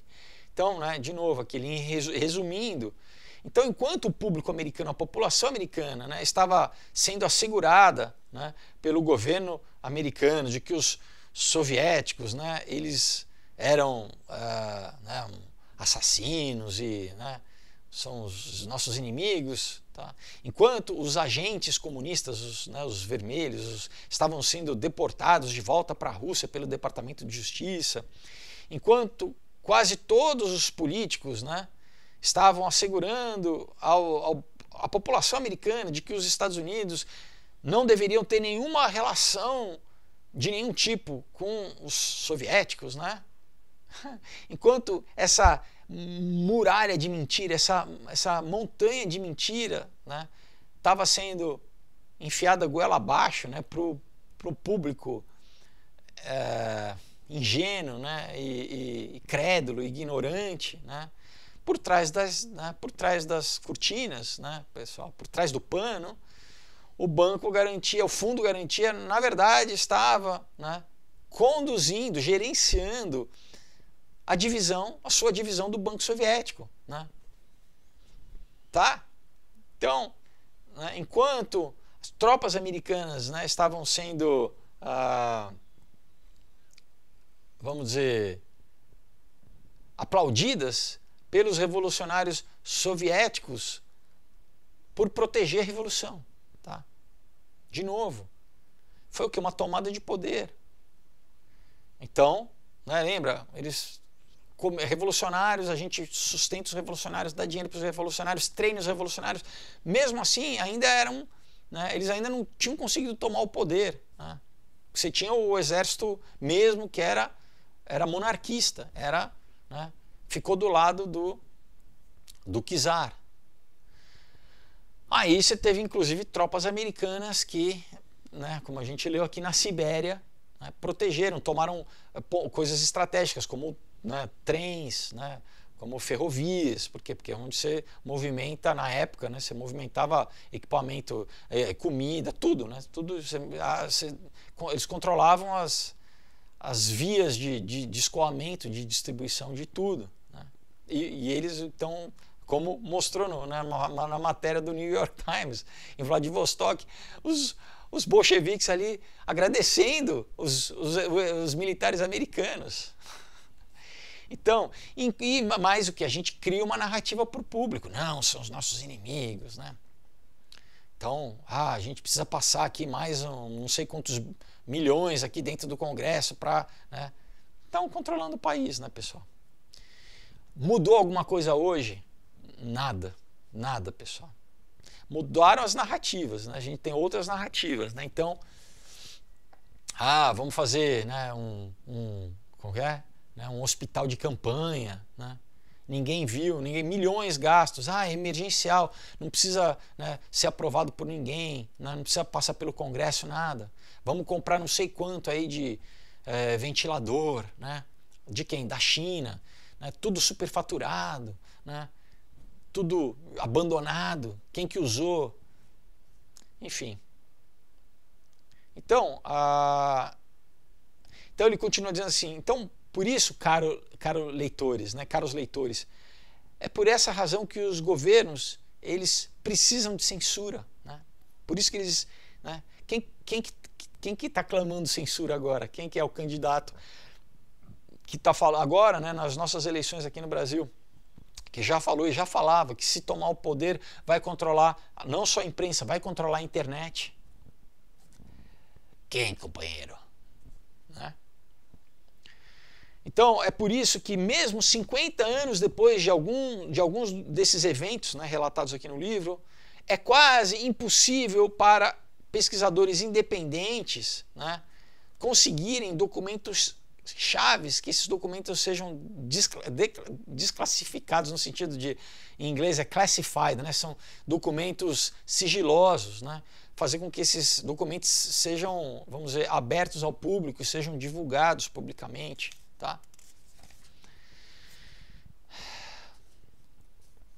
E daí ele fala aqui, né, sobre de novo, essa questão da manipulação da estrutura de jurídica americana através, por exemplo, de firmas de direito, né, escritórios de advocacia e tal. Né? Então ele fala como a ordem também agora controla, né, essas firmas de advocacia. Então as firmas, né, de advocacia de Nova York, né, diversas que foram fundadas por membros da Ordem Skull and Bones, né, tem as suas ligações com os bancos, né, e especialmente com aqueles que foram usados para o quê? Como veículos para a Revolução Russa, como a gente já citou. Né? Então, um exemplo é a firma Simpson, Thacher e Bartlett, né, que em 1920 ela estava localizada lá no endereço 120 da Broadway em Nova York. A firma foi fundada pelo Thomas Thacher, que era da ordem foi iniciado em 1871, né? E ele fundou, né, esse escritório de direito de advocacia em 1884. Né? O seu filho, Thomas Day Thacher, por consequência, foi iniciado na Skull and Bones, no ano da iniciação dele foi em 1919, então ele é da classe de 1904. E ele trabalhou, né, na firma da família, né, depois de sair de Yale e ter sido iniciado na ordem. Né. Então, o jovem Thomas Thacher, né, daí ele foi para trabalhar para o Harry Stimson, por consequência também Skull and Bones da ordem de 1888, que era um membro muito ativo, né, que a gente já falou sobre ele aqui no livro, né, a gente já, né, através do livro, ao longo do livro ele cita o Stimson, que eu já falei aqui também para vocês no vídeo, né. Mais ou menos nessa época, né, o Thacher, que escreveu uma declaração da Ordem Skull and Bones sobre a Revolução Bolchevique, né, está aqui na página 138 do livro, enfim, ele se tornou amigo, né, tanto do Felix Frankfurter e do Raymond Robbins, né, de acordo com uma documentação extensiva, né, do Comitê Lusk sobre espiões russos, né? Tanto o Frankfurter e o Robbins, eles deram uma assistência considerável para os soviéticos, né? Eles basicamente eram agentes americanos, né, que ajudaram os russos. Né? Bom, então aqui ele tem um monte de coisa falando sobre essa ligação, né? Ele dá datas, dá documentos, né? De novo, eu vou pular isso porque senão vai ficar muito longo aqui no vídeo pra gente. Então ele fala aqui assim, o que os políticos disseram para os cidadãos americanos. Então, né, toda essa atividade de construção do Império Soviético, né, foi registrado pelo Comitê Lusk, né, e nos arquivos do Departamento de Estado, e foram cuidadosamente escondidos do público americano. Tá? O que o público era dito, o que foi dito ao público, só pode ser descrito como um monte de mentira, né, do começo ao fim. Então, para demonstrar, né, o nível de falsidade, nós, né, aqui ele fala, nós vamos imprimir, né, a página, né, do documento, que é um trecho, né, desse documento sobre a Rússia, intitulado Relações Internacionais, né, pelo honorável Frank B. Kellogg, secretário de Estado, né, publicado pelo Comitê Nacional Republicano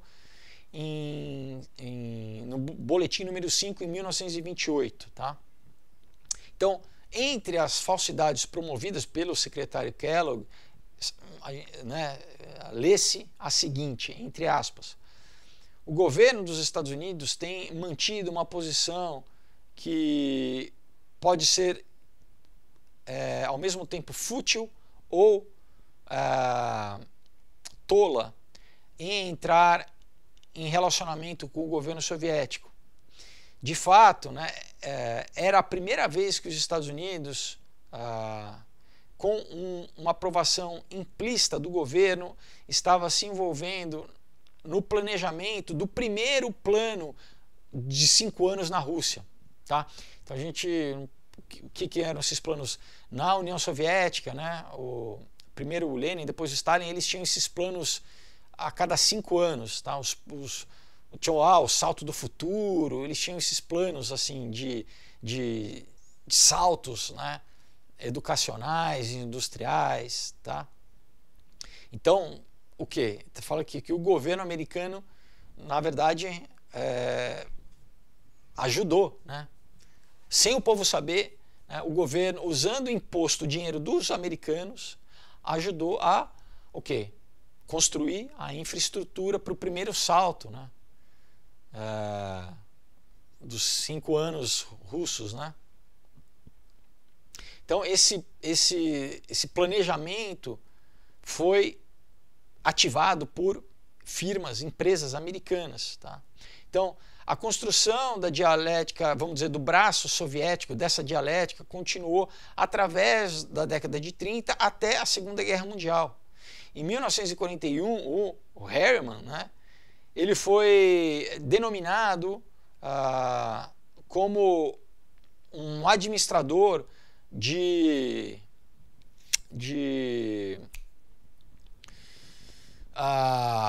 desculpa, pessoal, de empréstimos, tá? Para garantir, né, o fluxo de tecnologia americana e de produtos americanos para a União Soviética. Então, examinando, né, os registros desses empréstimos, né, isso mostra que a lei americana foi violada. Isso era contra a legislação americana. A lei exigia que somente equipamento militar fosse enviado durante a Segunda Guerra Mundial para a Rússia. Tá? Só equipamento militar já feito, já produzido. A princípio o quê? Vamos ajudar o exército russo a combater os nazistas. Né? A gente dá arma para eles, eles fazem um trabalho sujo, né? Mas não era para enviar equipamento industrial, né, em quantidades extraordinárias, né, que foram enviados, né, e também olha isso, pessoal, placas do Tesouro Americano de dólares para que os soviéticos pudessem imprimir dólar americano livremente. Olha isso, pessoal, tá? Então eles enviaram o quê? Maquinário para, entendeu? O que eu estou querendo dizer, né? Que eles deixam claro aqui como os Estados Unidos eles construíram, né, já na década de 20, década de 30, durante a guerra e depois, né, basicamente ajudando, auxiliando a criar esse império, né? Os inimigos, né, vermelhos e tal. Então, desde a Segunda Guerra Mundial, os Estados Unidos têm mantido a União Soviética, né, com tecnologia moderna. Tá? E essa história tem sido detalhada em vários lugares. Né? Então, a criação da União Soviética, do que a gente conhece como União Soviética, vem da ordem. São pessoas do Skull and Bones banqueiros, políticos, né, industriais, todos os Skull and Bones que o quê? Criaram, né, promoveram a derrubada, né, a tomada do poder na Rússia, né, acabaram com os Romanov, que asseguraram, né, que esses revolucionários virassem um exército e conseguissem tomar o poder, e depois daí para frente toda a estrutura de poder, militarmente, tecnologia. Né? Por quê? De novo, a gente não pode... Qual que é o objetivo? No final é um governo global, um governo mundial. Se, né, a gente tem que tomar vários atalhos e tem que, né, criar várias oposições para que a gente chegue a esse objetivo, não tem problema. Pode demorar, não tem problema. O negócio é a gente, né, ir avançando essa agenda. Ele fala, sobretudo, essa história tem sido escondida do público americano por políticos. Né? E agora vamos nos voltar, né, na questão do financiamento do Partido Nazista na Alemanha. Então ele falou, bom, a gente já falou bastante sobre a União Soviética e agora a gente vai falar também de como, né, os nazistas foram ajudados. Né? Então, a versão marxista da dialética hegeliana, ela postula, né, o capitalismo financeiro como tese e a revolução marxista como antítese. Né? Então, um quebra-cabeça óbvio, né, é que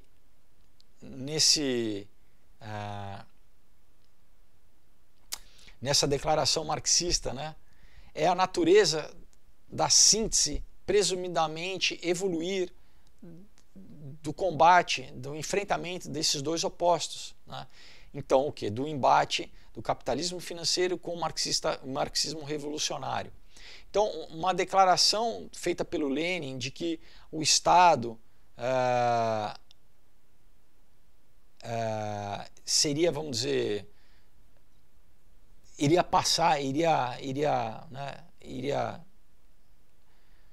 vamos dizer, diminuir num estágio de síntese, não tem, nonsensical, não tem sentido. Na verdade, né, da mesma forma que todos os marxistas contemporâneos testificam, né, o Estado, na prática, ele se torna todo poderoso, né? É o totalitarismo. Né? Então, vamos dizer, o desafio imediato, né, a tarefa imediata da tal chamada revolução é conduzir que todo poder seja dado para o Estado. Né? E o Estado marxista moderno opera dentro de uma constante paranoia de que o poder, na verdade, né, que eles vão perder o poder, que esse poder né, vai se esvair, né, da mão do Estado para a mão das pessoas. Então, é o que? Né, de novo, é concentrar o poder, a população, o povo, tirar o poder, né, do povo e concentrar o poder na mão do Estado. O Estado é quem? É a elite. Né? Nós sugerimos, né, que forças mundiais, né, que podem ter sido vistas de forma diferente, né, na verdade, elas obedecem à dialética hegeliana. Se o marxismo, né, ele aparece como a tese, né, e o nacional-socialismo como antítese, né, então, logicamente, o que vai surgir é uma síntese da nova ordem mundial hegeliana. Uma síntese que envolve, né, o embate entre o marxismo e o nacionalsocialismo. Além disso, nessa declaração, né, essas pessoas que financiam e que gerenciam o conflito de opostos, eles permanecem no controle dessa síntese. Então, se nós pudermos mostrar que a ordem artificialmente tem encorajado e desenvolvido tanto os marxistas revolucionários quanto os nacionais socialistas, enquanto retendo controle sobre a natureza e o grau do conflito, então a gente percebe que a ordem é capaz de determinar a evolução e a natureza da nova ordem mundial. Tá?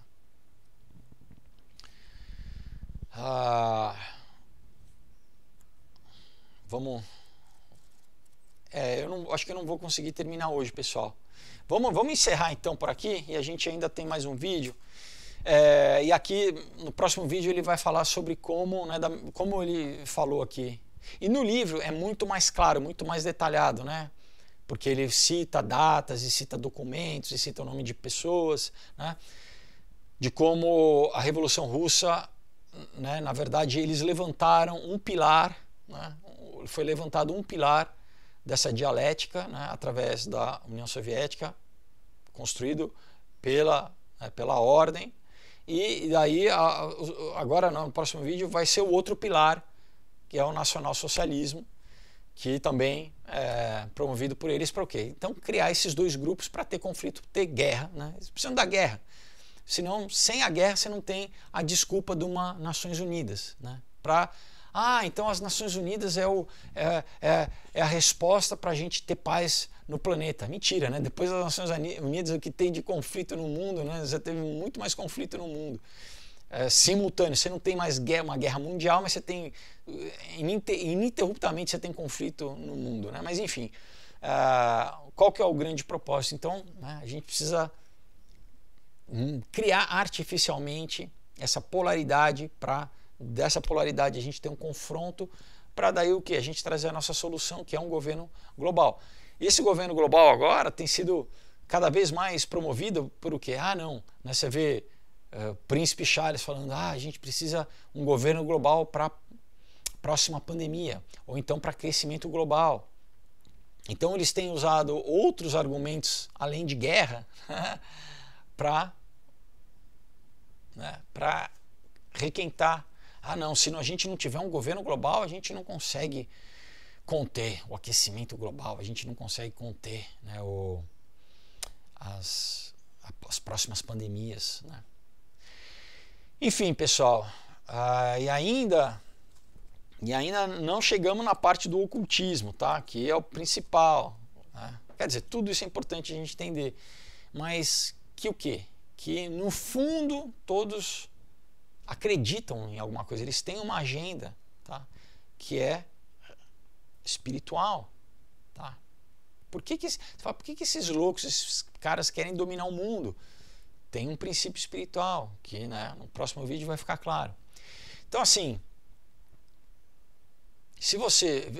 O meu propósito aqui no canal, né, claro, além de trazer esses documentos para a gente entender, né, esse panorama histórico, social e tudo, é que, pessoal, o que a Bíblia diz, né, que atrás de tudo isso, você tem uma guerra espiritual. Essas pessoas são influenciadas espiritualmente. Elas podem não saber, muitos sabem consciente, eles, né, realmente estão trabalhando, né, para o que eles acreditam, né, acreditam. Mas tem gente que até não sabe da missa a metade, né, e que vendem um peixe para a pessoa acredita, então vamos promover, né, vamos em direção a esse objetivo, sem saber que você está trabalhando para a tua própria destruição. Porque no final das contas é isso, pessoal, não tem o menor apreço à vida humana. Menor apreço à vida humana. Se tiver que matar, mata esse povo. Ao contrário, né? Eles querem exatamente depopulação, né? Quanto mais a gente puder diminuir dessa gentalha, menor. É o que eles acreditam, né? Então, para a gente chegar a essa conclusão de que existe primeiro uma guerra, sabe, espiritual, que ela se manifesta aqui no nosso plano histórico e material ao longo da história, né, e que vai chegar a um ápice, vai culminar no que a gente lê na Bíblia, no livro de Apocalipse, num governo global, né, com um líder global que vai ser não só um psicopata vai ser pouco, ele vai ser literalmente conduzido, né? A Bíblia diz que ele vai ser possuído por Satanás, né? Pelo grande espírito opositor, né? O líder dos opositores contra Deus, né? E a gente precisa escolher, a gente precisa decidir, isso é uma decisão de cada um, em que lado dessa guerra que a gente quer estar, pessoal, né? E esse lado, ele engana, ele, né, ah não, eu vou te dar liberdade, eu vou te dar, né, você não vai, Deus é Deus mau, é um Deus castrador, ele tem um monte de leis que na verdade te protegem de um monte de coisa ruim, mas não, são leis que, sei lá, se você seguisse Deus da Bíblia, você não pode cheirar cocaína, poxa, né, que Deus castrador. Você não pode ter sexo com o que você quiser, com um animal, com cadáver, com qualquer coisa, né? Você é livre para fazer o que você quiser. Me adore, eu sou o Deus da liberdade. Eu sou o Deus que vou iluminar, vou te dar conhecimento. Né? Esse é o peixe que eles vendem. Que, na verdade, pessoal, leva à morte. Né? Não, você não pode beber, você não pode ser um alcoólatra, né? Você não pode morrer de cirrose. Olha que Deus castrador, né? Olha que Deus ruim, ele não deixa você ter uma overdose. Poxa, né? Ele não deixa você destruir a tua família e gastar todo o seu dinheiro com droga, ou com jogo, ou com prostituição, né? Ele não deixa você adulterar e destruir a tua família, o teu casamento, né? Ele não, que Deus ruim. Cara, por que você vai servir um Deus desse? Sirva a mim, você pode fazer o que você quiser. Então, pessoal, a gente tem que se posicionar e tem que se decidir, né? Jesus falou, né? Que, não, Jesus é só amor. Jesus é o amor encarnado, porque Deus é amor, né? É a essência da... Mas o amor guarda os seus filhos. O amor, né? Um pai que ama, ele impõe limite para o quê? Para preservar o filho. E Jesus falou claramente, aquele que não está comigo está contra mim. Jesus, né, não tinha só esse papinho, não. Jesus, ele falava, né, papo reto, na real. Falava, olha, né, raça de víbora, né? Vocês são mentirosos, vocês são filhos do seu pai, que é o pai da mentira, né? Filhos do diabo. Né? Então a gente tem que se decidir. E pessoal, todos nós estávamos, né, o apóstolo Paulo fala, todos nós estávamos debaixo da operação do mal. Todos pecamos, todos carecemos da glória de Deus. Então todos, se você nunca entregou a sua vida para Jesus, nunca, né, fez essa escolha dentro do seu coração primeiro, mas publicamente, para o mundo espiritual, tá? Você já está debaixo da influência do mal. Você já está sendo usado, manifestando aqui na Terra, né? O que eles querem que você manifeste. Seja através, né, de influência da cultura, mas, de novo, pessoal, eles influenciam o cara que produziu aquela cultura e você, por tabela, recebe essa cultura e você, então eu tenho que, né, eu sou influenciado. Você vai, né, pulando as escalas de influência, no final das contas você está sendo influenciado por quem influenciou quem te influencia. Entendeu? Então é o momento de você falar não, né? Eu quero ter uma aliança clara, eu preciso ter a certeza e a segurança para onde eu vou. Se você não pode falar, não, eu sou de Deus, eu confessei Jesus como o Senhor e Salvador da minha vida, eu sei que eu vou estar com Ele quando minha vida acabar aqui. Na verdade, eu quero estar com Ele já aqui, né? Eu quero fazer parte do reino de Deus, do reino da luz, né? Não quero ter nenhuma ligação com as trevas. Você tem que tomar essa decisão, tá? Você tem que declarar. A Bíblia diz, Jesus falou, olha, você precisa confessar com a sua boca, mas é para ter um novo nascimento, né? A gente lê João 3,16. Vou ler aqui para vocês, né? O que ele disse para um religioso. Não adiantava o cara ser um religioso, né? Para Nicodemos, um fariseu super religioso, né? Olha aqui, Jesus disse, porque Deus amou ao mundo de tal maneira que deu o seu Filho unigênito, Ele mesmo, para que todo o que nele crê não pereça, mas tenha vida eterna. Tá? Então, é isso, né? Você precisa crer em Jesus, você precisa não só crer, confessar Ele como teu único e suficiente Senhor e Salvador. Como Deus, porque Jesus é Deus. Amém? Então eu vou fazer essa oração e eu quero te convidar a orar comigo. Amém? Para você hoje tomar uma posição e declarar, crer no teu coração e confessar com a sua boca que você quer ser um filho de Deus, uma filha de Deus. Amém? Coloca a mão no seu coração e ora comigo e fala assim: Senhor Jesus, obrigado, Pai, pela tua misericórdia, Pai, porque hoje eu ouvi a tua palavra, e a tua palavra entrou no meu coração e ela gerou fé para que eu creia em ti.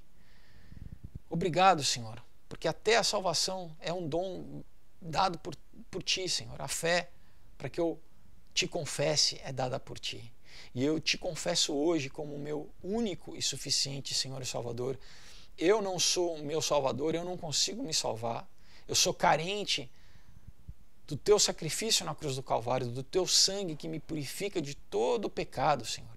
Eu me arrependo, Pai, de todo o pecado, Senhor. Eu peço a ti perdão de todo ato que eu cometi, Senhor, todo pensamento, Senhor, todo desejo, toda vontade, Senhor, tudo que vai contra ao teu espírito, Senhor, a tua vontade boa, perfeita e agradável.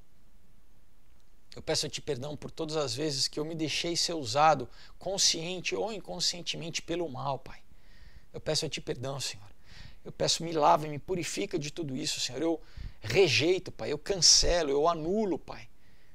Eu quebro, Pai, qualquer ligação que eu tinha com o mal, com as trevas, Pai, qualquer pacto que eu fiz, consciente ou inconscientemente, eu Pai, anulo agora, hoje, em nome de Jesus, na tua autoridade, Pai, na autoridade do nome de Jesus Cristo, Senhor, pelo teu sangue, Jesus, derramado na cruz do Calvário.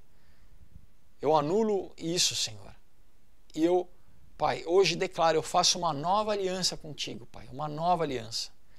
No teu sangue, Pai, que me purifica, que me lava, Senhor, que me compra, Pai.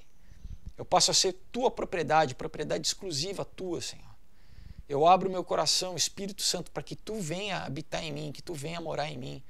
Eu peço, escreva o meu nome no livro da vida, Senhor. O teu livro da vida, Pai, o livro da vida do Cordeiro, escreva meu nome. Eu peço, me sela com o teu Espírito Santo da promessa, Pai. Eu quero ter o teu Espírito habitando em mim, ser o teu templo aqui na terra para o teu Espírito, Senhor. Eu quero ser um contigo, Pai. Graça eu te dou pela tua graça, pela tua obra, Pai, pelo que tu transforma a minha mente, as minhas emoções, os meus sentimentos.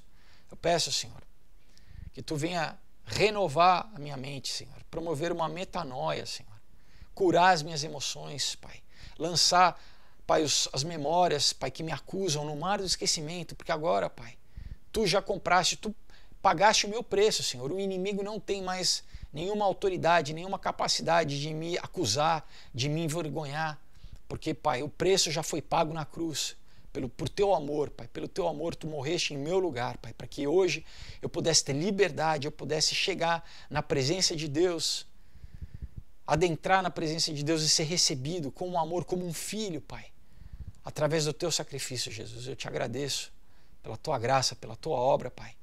E eu peço a ti que a partir de hoje, Pai, tu dê ordem aos teus anjos ao meu respeito, me conduza, guia os meus passos, Senhor. Me dê sabedoria, Pai, me dê entendimento, Pai. Que eu cumpra o teu propósito aqui na terra, Senhor. Que eu seja, Pai, Pai, sal da terra e luz do mundo. Que eu seja teu embaixador aqui na terra, Pai. Eu quero cumprir o teu propósito, Senhor, bom, perfeito e agradável para a minha vida. Eu te louvo e te agradeço pela tua graça, Pai, pela salvação, Pai, pela tua obra na minha vida a partir de hoje, Senhor, para todo sempre, Senhor. Eu te louvo e te agradeço. Amém. Amém? Se você fez essa oração crendo no seu coração, a Bíblia diz que você foi arrancado do império das trevas. Amém? Tudo que o mal te aprisionava, te deprimia, te acusava, te dava uma autoimagem, te ridicularizava, tudo, Deus te arrancou e agora te transportou para o reino dele, o reino do Filho do seu amor, para você agora ser reconhecido como filho, adotado através de Jesus. Jesus é o nosso irmão, amém? Enfim, né? Jesus é muitas coisas, né? Então, para você entender, mas princípio, o mais rápido é que ele é Deus, amém? E que agora você é recebido como corpo de Deus, como, né, Jesus é o cabeça e nós somos partes agora do corpo de Cristo aqui na terra, que é a igreja, Você já é parte da Igreja Universal, não da Igreja Universal do Macedo, eu estou falando da Igreja Universal na Terra, o corpo místico de Cristo. Mas, claro, você tem que fazer parte sim, né, de uma igreja local. Para o quê? Para estar em comunhão, né, com as pessoas. Né? Deus habita no meio dos louvores, você tem que estar, né, na comunhão dos santos, sendo discipulado, né? Com certeza você tem milhões de dúvidas, tá? Então pessoas que vão estar te ajudando, né? Vão estar ajudando em geral. A gente está em comunhão, a gente está literalmente no mesmo corpo.